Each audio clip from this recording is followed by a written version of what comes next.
Bonjour à toutes et à tous, bienvenue à ce nouveau Good Morning Market. Nous sommes le jeudi 21 octobre 2021. Alors, comme d'habitude, on commence par le contexte de marché de la veille. Donc aujourd'hui, on peut le constater, à l'ouverture européenne, les indices sont en repli. Alors, est-ce que c'est la fin du rebond? En tout cas, les indices européens ont terminé la séance d'hier en ordre dispersé. Les investisseurs ont dû digérer une avalanche de résultats d'entreprises. On notera le géant suisse de l'alimentation Nestlé. On notera Deliveroo, Roche, qui ont tous revu leurs prévisions à la hausse après avoir publié des chiffres optimistes pour le troisième trimestre. Le groupe Kering et la société néerlandaise de semi-conducteurs ASML ont affiché quant à eux des résultats décevants. Renault qui a chuté de près de 3% après que Reuters a rapporté que le constructeur automobile s'attend à produire au minimum 300 000 véhicules de moins cette année en raison de la pénurie mondiale de semi-conducteurs. Sur le front des données, les prix à la production en Allemagne ont bondi de 14,2% en septembre. C'est un plus haut depuis octobre 1974 et c'est bien au-delà des attentes du marché. À Wall Street, à présent, les indices ont progressé. Le Dow Jones a frôlé ses records. Le Dow Jones, qui d'ailleurs, on l'avait dit, était dans une configuration Ichimoku favorable par rapport à ses homologues. Donc les investisseurs restent acheteurs suite aux résultats d'entreprises solides. Le Nasdaq, lui, est resté à la traîne. Les valeurs technologiques semblent s'essouffler. On notera les résultats de Verizon et de Biogen qui ont battu le consensus du marché.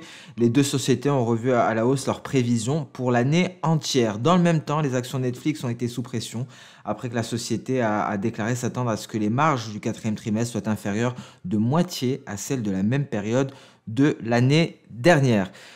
Tesla, ces résultats étaient très attendus, qui annonce un chiffre d'affaires record pour le troisième trimestre 2021, 13,76 milliards de dollars. Alors contrairement aux autres constructeurs automobiles qui ont déjà publié leurs résultats, Tesla a réussi à augmenter ses ventes malgré la pénurie de semi-conducteurs.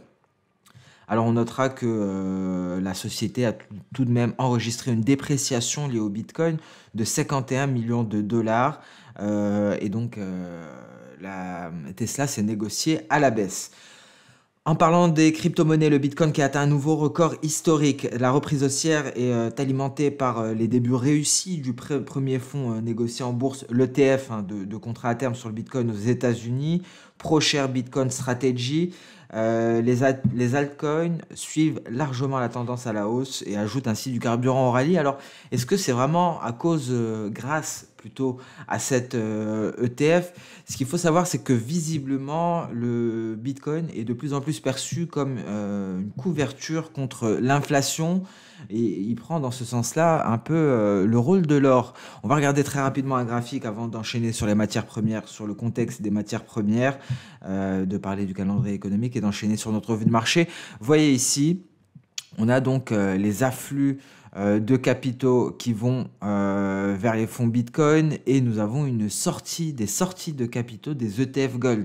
Donc visiblement, on est en train de sortir du Gold en tant que couverture contre l'inflation pour s'exposer au Bitcoin. Le Bitcoin qui prend donc cette place du Gold visiblement. Donc ce n'est pas simplement grâce à cette ETF sur contrat à terme Bitcoin aux États-Unis, mais il y a également cette fonction de couverture contre l'inflation qui est en train de prendre le Bitcoin, une fonction que le Bitcoin prend à l'or. Donc voilà pour cette petite parenthèse, je voulais vous partager ce graphique que je trouve intéressant. Concernant les matières premières, le pétrole a effacé ses baisses initiales après le rapport de l'EIA qui a révélé une baisse surprise des stocks de pétrole brut.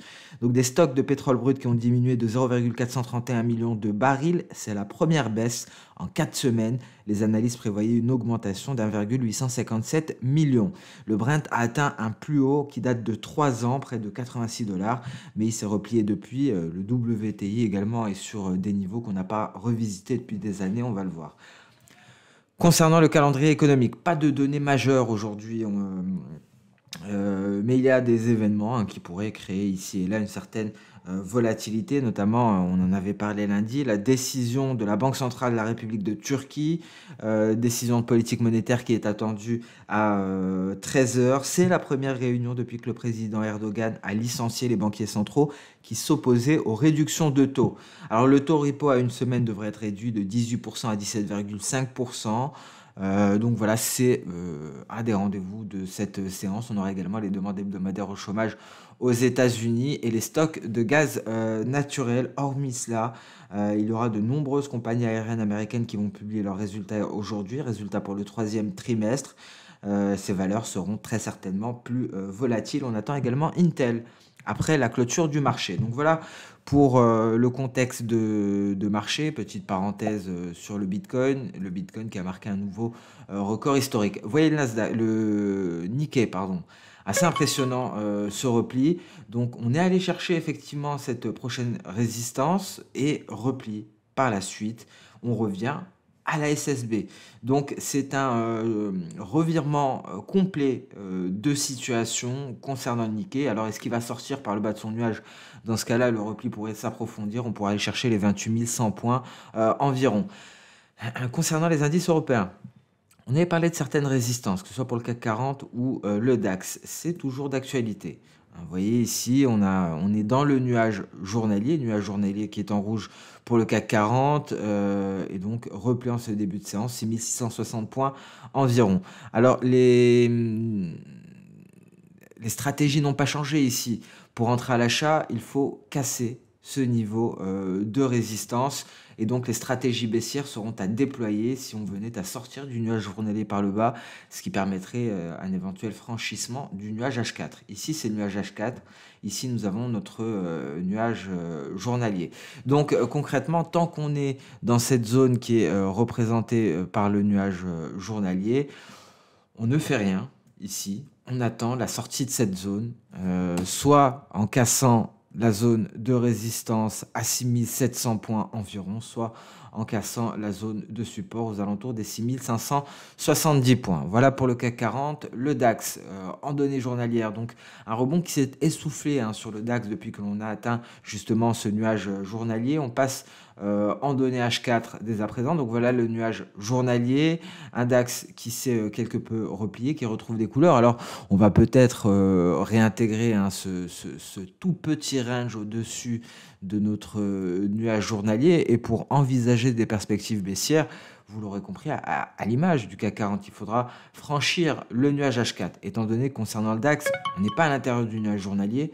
Vous voyez, le CAC 40, c'est différent. On est à l'intérieur. Le DAX, on n'y est pas. On est en dessous. On est dans une toute petite zone de range, une petite fourchette de négociation comprise entre les 15 430 et les 15 530 environ, une fourchette de 100 points.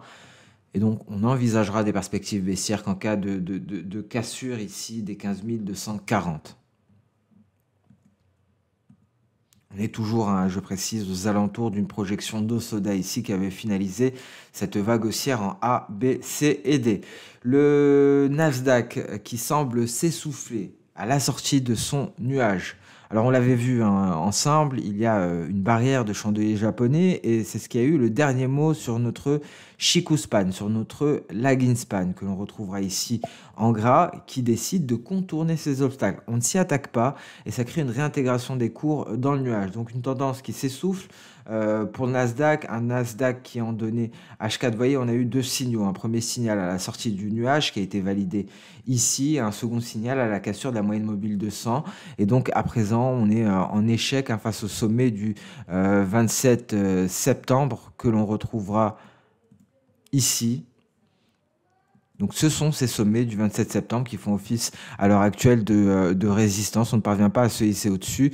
Il faudrait casser ce niveau de résistance pour espérer aller chercher notre point D à 15 619.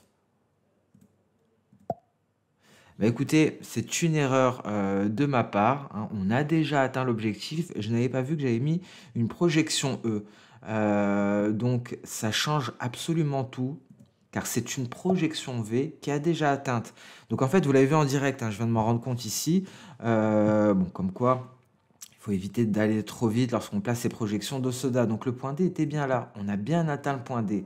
Donc ça a du sens et le point D correspondait justement à ce sommet de la fin du mois de septembre. Donc si on se hisse au-dessus du point D, il faudrait peut-être dessiner quelque chose d'autre pour espérer aller chercher les 15 700 points, aller chercher les records historiques.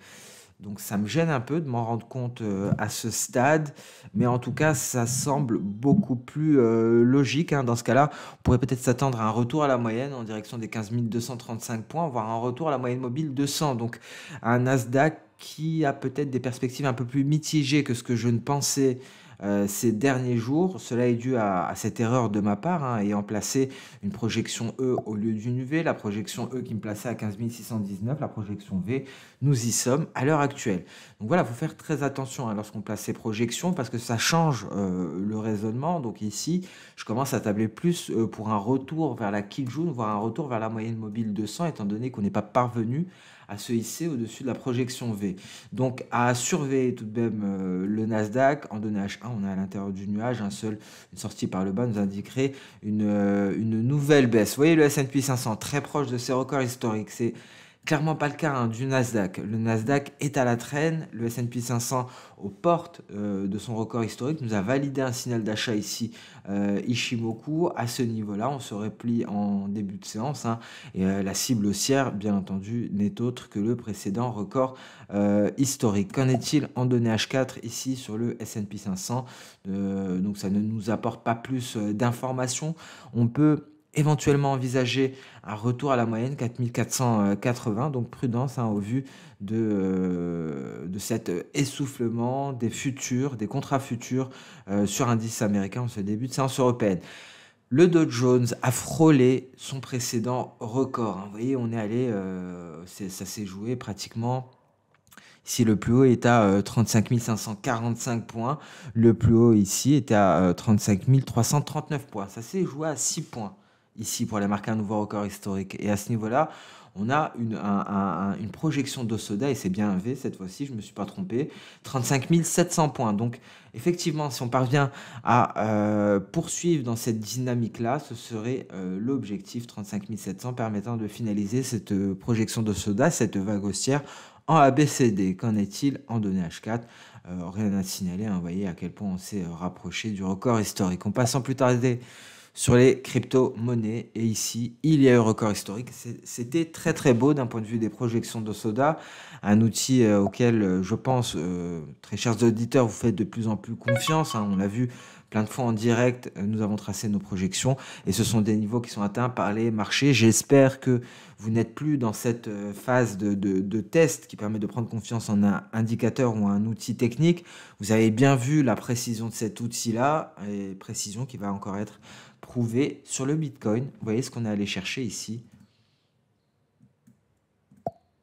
C'était cette projection V d'Osoda à 65 839 points. C'était extrêmement précis. On se replie à son contact. Donc maintenant, il faut réussir à se hisser au-dessus et pour espérer aller chercher les 70 000 dollars. Et d'ailleurs, cette projection était visible, bien entendu, en hebdomadaire, hein. Vous voyez ici, en hebdo, une projection V qu'on est allé chercher. En données H4, rien d'autre à signaler. L'Ethereum, qui a suivi le mouvement, qui a progressé nettement dans le sillage du Bitcoin, se rapproche également de son précédent sommet. C'est un beau signal ici avec la cassure de cette résistance, et donc plein phare à présent sur comment dire, sur les récents sommets. Donc voilà, concernant l'Ethereum, le Dogecoin fait face à une grosse résistance. L'oblique baissière qui relie les récents sommets, qui est renforcé également par le nuage. Un franchissement du nuage serait un signal. Polkadot tente ici de se hisser au-dessus de la résistance qu'il freinait, et ce qui lui permettrait d'aller chercher ses records historiques. Binance, il faut une cassure également pour Binance Coin de cette résistance pour espérer une poursuite de la dynamique haussière. Vous voyez, sur Binance, on avait également une vague en ABCD. On a atteint l'objectif D. Ça s'est joué, il me semble, à quelques millimètres, hein, vous voyez, mais on peut admettre que ça a bel et bien été atteint ici sur Binance. Qu'en est-il de Cardano? On est toujours dans le nuage, rien à signaler. Et Ripple, on va peut-être avoir une sortie de nuage qui serait intéressante parce que par la suite, cela pourrait permettre une cassure de cette zone, les 1,1830, ce qui permettrait à ma Chikuspan de se désengager de son dernier obstacle qui est la Tenkan. On passe sur le compartiment des matières premières à présent, avec un gold qui commence à marquer une pause. On réussit tout de même à se hisser au-dessus de la moyenne mobile à 200 périodes. Si on se hisse au-dessus des 1800 dollars l'once, cette fois-ci, ça pourrait être la bonne, hein, pour le gold, même si je m'attends plus à un repli avant une réelle nouvelle dynamique haussière. On passe au-dessus de 1800 dollars l'once, hein, c'est clairement un signal d'achat pour aller chercher 1835, hein. Donc il n'y a pas photo à ce niveau-là. Pour le moment, on est dans le nuage, donc à l'équilibre d'un point de vue de la théorie Ishimoku, d'un point de vue intraday à présent. Le nuage fait office de support et on le voit ici, hein, clairement, ça se voit aussi en intraday. Il faut passer au-dessus des 1800 dollars l'once, hein, pour espérer une poursuite de la dynamique haussière. Donc voilà, les 1800 dollars l'once, c'est le niveau à franchir pour aller plus haut concernant le gold, et on pourrait aller largement plus haut, hein, dans ce cas-là. Le pétrole, l'or noir, à un niveau, on va aller en hebdo, hein, pour le voir, 83 dollars le baril. Ça fait combien de temps qu'on n'a pas vu un baril à 83 dollars? Ça fait depuis 2014, hein, donc voilà pourquoi lors du salon du trading, j'insistais sur le secteur de l'énergie. Le thème du débat était comment terminer l'année 2021 en fanfare et débuter l'année 2022 sur des chapeaux de roue. Donc effectivement, j'ai proposé le pétrole et le gaz naturel. Le gaz naturel principalement pour terminer l'année, et le pétrole donc permettrait de bien terminer l'année et de bien commencer l'année 2022 également. Vous voyez ici, hein, la preuve en image, on est sur des niveaux qui datent de 2014 et ce n'est peut-être pas fini. On pourrait aller chercher les 100 dollars le baril pour le pétrole WTI. Donc très belle dynamique ici sur le WTI. On a avant les 100 dollars, on a un 88 dollars à aller chercher, un 88,50 ici. C'est le second objectif théorique de notre figure en drapeau. Donc une tendance haussière qui se poursuit sur le pétrole WTI. Pareil pour le Brent, ça ne nous apporte pas grand-chose ici en intraday. Le gaz naturel, petit redémarrage depuis qu'on a testé le seuil psychologique des 5. Il faut repasser au-dessus de cette résistance. Je vous le rappelle, selon la saisonnalité, on attend un pic de court terme au début du mois de novembre. Qu'en est-il du copper? Le copper qui est légèrement en difficulté après une très belle hausse, hein, on attend un redémarrage. Je vous rappelle qu'on a plusieurs objectifs, on en a 3 pour le copper, les voici. Le premier est à 10 710 dollars la tonne. Voilà pour le compartiment des matières premières, en passant plus tarder sur le marché d'échange. On commence par le billet vert. Donc pullback visiblement sur la ligne de coup de ce double creux, figure en double creux qui est visible ici en données hebdo. On a atteint une projection d'Osoda en données intraday, on va le voir. Vous voyez ici en données journalières, c'est un retour à la moyenne, hein. Donc on n'arrive pas à aller chercher les sommets du 24 septembre, repli. Retour à la moyenne, on revient où? On revient sur les sommets du 31 mars ici. Donc c'est le support actuel, sommet du 31 mars. Si ça cède, direction notre nuage. C'est un bon point pour un éventuel rebond ici pour le billet vert. C'est une projection d'Osoda, vous voyez ici, que l'on avait en intraday. Projection d'Osoda qu'on est allé chercher à 2 reprises ici pour finaliser la vague, ensuite rebond vers la Kijun, incapacité de franchir la Kijun, on repart sur la projection V. Donc est-ce qu'on va assister à une reprise haussière du dollar? Ce repli du dollar, en tout cas profiter à l'euro-dollar, lui permettant de se hisser aux alentours des 1,1640, un euro-dollar qui fait face actuellement à sa Kijun.